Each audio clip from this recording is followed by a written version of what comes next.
What's good, math family? Today's slope review, we're going to show you guys how to find slope from a graph with no points, as well as how to match the equation for a line. And then we're also going to show you guys how to match the equation for a line when we have a parallel or a perpendicular slope. Problem number one, we're going to start off by just identifying key points we can use for the slope.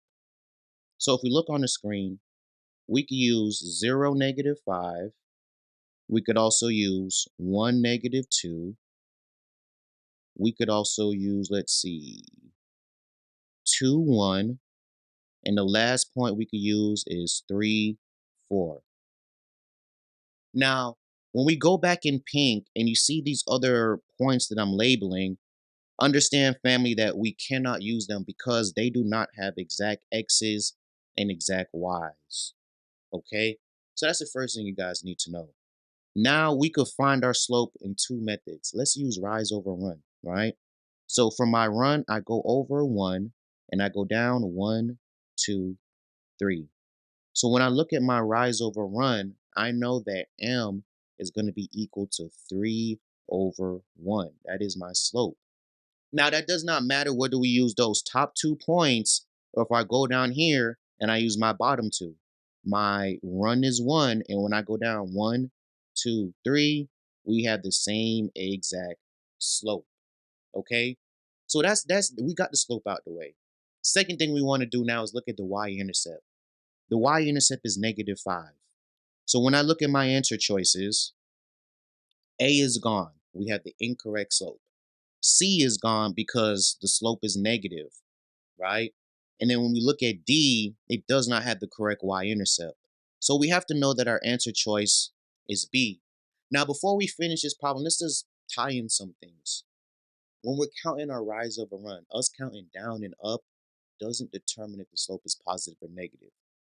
The slope is positive if it's on an incline, and the slope is negative if it's on a decline. That's what lets us know because we read the graph from left to right. Now, let's say you didn't use rise over run. We could use the slope formula. Y2 minus y1 over x2 minus x1. This is just another way to find it. So if I use my top 2 points, 3, 4, and 2, 1, this is what we're going to have. M is equal to 4 minus 1 over 3 minus 2. When we simplify, we get 3 over 1, which will give us the same slope. Okay? So if they ask us for a equation of a line with a parallel slope, we should know that the slope should be the exact same, 3 over 1. If it's perpendicular, then it's going to be the negative reciprocal, and this is going to lead us into our second example. Problem number 2, let's start off by identifying those key points we could use. So when we go in, these are the points I could use. We have -6, 0. We have -3, 2. We have the y-intercept, which is 0, 4. And then we also have the point 3, 6. Yep, that looks correct. So any other point that you use on this line, math family, we probably won't be able to use it because we do not have an exact x and exact y. All right, so picking points is very important. Now let's say I used my slope formula. We're going to use the slope formula this time, right? And I'm going to use the points 3, 6 and 0, 4, right? So once I do that now, I know m is equal to 6 minus 4 over 3 minus 0. I like writing it above each other because then you line it up perfect. You see, we have x's here, y there, 6 minus 4, 3 minus 0. So just a tip if you sometimes confuse the order to subtract and add, okay? So now when we simplify this, this turns into 2 over 3. Now, before we answer this question, if they were asking for the equation of the line, all we need is slope, y-intercept, which we know both. So the slope is what? 2 over 3. We know it needs to take the form y is equal to mx plus b, so we're going to put it together. Y is equal to our slope, 2 over 3 x plus what? Y-intercept is 4, so it's plus 4. So this will be the equation of the line that you see on this graph. However, they're asking us for the slope of a line that is perpendicular to this one. So if it's parallel, the slope would be the same. If it's perpendicular, it's going to be the negative reciprocal. So if we make 2 over 3 negative, right, it's now negative 2 over 3, and then we flip it. So now the 3 is on top and the 2 is on bottom. So we should know our final answer is answer choice B. If they were asking us for a parallel line slope, then the answer choice would be D. So please make sure you guys know the difference because they're going to ask you this 1,000 times, I promise you. All right, so in this problem, you're typically going to see this with quadratic equations and parabolas. They're going to now talk about the rate of change, ROC. But math family, the rate of change in slope is the same exact thing, same exact formula. So if you want to find the rate of change, what's the formula? Y2 minus Y1 all over X2 minus X1. Same exact formula as slope, so please don't get confused with rate of change. All right, so back to the math now, right? We're going to pick points. And on this graph, I really only identified two key points, which are 7, negative 30, and then this bottom one, which is 10, negative 50. Any other point on this line, when we look at it, is going to get close, but we do not have an exact X or Y. So like I said, identifying points are going to be the most important thing. Now that we understand that, let's plug it in, right? So we have 7, negative 30, and then we got 10, negative 50. Just put it in like that so it's easy for us to set up. So M is equal to what? Negative 30 minus negative 50, right? That turns into addition. We got a positive 20 on top. And this is all over 7 minus 10, which gives us a negative 3. So our rate of change now is going to be negative 20 over 3. Before we even look at the answer choice, right, we should already know that D is incorrect because that's positive. And once we divide, we're going to get an answer of negative 6.666666, that repeating decimal. So we should know that our rate of change is going to be C, negative 6.6. All right. And if you guys ever forget the units, let's say they had the units here and some of them look different. To get it right, just put your Y over X. So our Y is degrees Celsius, and this is over kilometers. So if the units were there, it should not be kilometers over Celsius. It should be Celsius over kilometers, basically. KM. I'm sorry, I might even said that wrong, guys, but you guys know what I'm talking about. All right. So now that we've done that, we're gonna go over to our next problem. In this one, we're gonna be dealing with perpendicular equations, not just the slope, but equations. Back to the problem number one, right? We have the same exact graph, however, different question. So let's start off by identifying the key points, right? So we know we have 0, negative 5. We have 1, negative 2.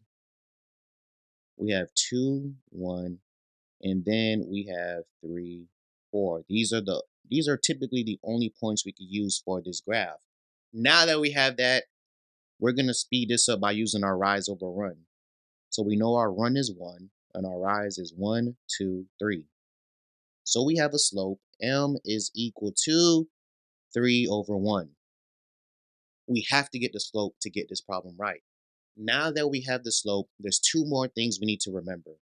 Number one, we need to know the point slope formula. Y minus y1 is equal to m times x minus x1. This is why they gave us that point negative 1, 2. That's what we're plugging into this equation with the new slope. So what does Peters mean? I got you. So now we scroll down some more, right? We're going to start plugging in. Y minus y1. They gave us the point. So we have y minus 2 is equal to what? This is where students get it wrong. They said perpendicular slope. Our slope is 3 over 1 for this line. So if we want a perpendicular line, we got to take the negative reciprocal. So I make it negative, and then instead of 3 over 1, it's now 1 over 3. This is where students mess up, guys. Please don't make this mistake. Remember that relationship. X minus what? Negative 1 So make sure you put that in parentheses because now it's positive. And this could make us get the problem wrong because of the positive or negative value of the number. And this is what I mean. So we have y minus 2 is equal to negative 1 over 3 x minus 1 over 3. Yes, the negative 1 became positive, but our slope is negative. So after we multiply, it's negative. We add 2 on both sides, right? Remember that 2, if we want to turn it into a fraction, it could be represented as 6 over 3. So now I'm going to go back and erase that 2 and just substitute it for 6 over 3. And this is what we're focusing on adding right now, okay? So y is completely by itself. We have y is equal to negative 1 over 3 x plus 5 over 3. Now, when we look at our answer choices, family, we don't see anything that looks like that. But Peter's got you. So we have to take it one step further, meaning what? Let's see if we could get rid of the fraction. So I know if I multiply everything by 3, right? So let's switch back to pink. Let's say I multiply this side by 3 and this side by 3. So now I have 3y is equal to, and our fractions now cancel out. So we're left with just a numerator. Negative x plus 5. All right. Now I look back at my answer choices. These are looking familiar. So let's move the x over. So I add x on both sides. Now I have x plus 3y is equal to positive 5. And once I go back up to my answer choices, I'm realizing that I have an answer choice of D, which means that D would be the correct answer choice. So just make sure you guys understand that relationship between parallel and perpendicular lines, especially when you're writing a new equation, because they're going to test you with that 100%. And you can and will make that mistake when you substitute the slope in to the point slope formula. But before we go, we have one more equation where there is no graph.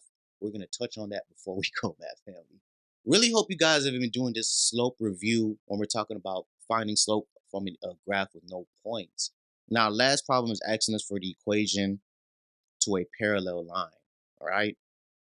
So here goes the line. Y is equal to 8x minus 1. All we need to focus on for this is just the slope. So if it's a parallel line, we're going to have the same slope. If we look at A would be the perpendicular equation, right? Because if you look at 8 over 1, right? They changed it. They flipped it. So they took the reciprocal to 1 over 8, and then it's negative. So answer choice A would be the answer if we were talking about a perpendicular line. Now, when we go over to B is the correct answer. Even though they did not write it as y is equal to mx plus b, they put the y-intercept first. That was just to trick you, because most of us are only going to look at that first number, and we're not going to realize, oh, they switched it. So B would actually be our correct answer, because they had the same slope, 8x, right? Same exact slope, different y-intercept. However, let's just finish this off. So we know what? C is not the same. It's not the same at all. We have different slopes. Our original equation is 8. C, it's 2. And then in D, it's not completed, right? We have to go through. They wanted you just to see the 8x and think, oh, that's the answer. However, if you get y by itself, meaning you divide, you'll notice that y is equal to what? 4x plus 3 over 2. So the slope is actually 4. It's not the same slope. So when you're looking at this topic and you're trying to find slope from a graph with no points, number one thing is to make sure you got the right points to use for the slope. And then two, make sure you guys understand how to find the y-intercept. Use the point slope formula when we're talking about perpendicular lines or parallel lines, because they're going to ask you this 100 times. We really hope that this review was helpful for you guys in slope. We thank you guys so much for commenting on our previous videos. Comment down below if there's other topics or problems on slope you guys would like for us to do. So thank you guys so much for joining us today on Algebra with Mr. Peters. Smash the like button for us and join us next time on our future videos.